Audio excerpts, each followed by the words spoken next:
Mga ka-surprise, at ngayon naman ay pupunta kami sa Ponta Tigbao, Milagros Masbate. Kasama ko ang aking mga junakets.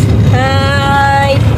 Si Ate. Ay, sorry, mami. Pangit ako daw. Si Kuya RR ay tulog na siya. O, diba? Uy. Hi! Hi! At si Daddy Raymond. Ayan no, ang darling ka. Hi, mahal. At nandito na nga po kami ngayon sa Calasuchi, Milagros Masbates. Ayan nga po, at sinundo po kami nila Paring Jose at nila Kiken, Tigjong, and Mama. So ayan si Ate Shohara and si Daddy Mond.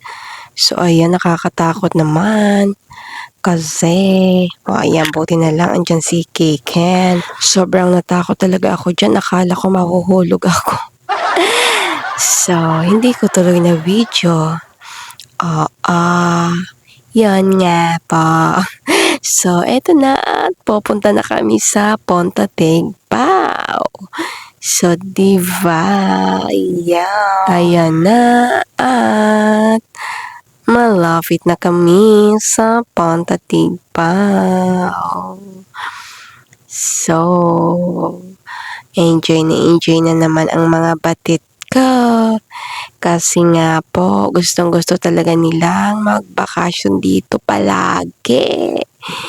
Hindi talaga sila nagsasawa dito. So, ayan na nga po si Paring Jose.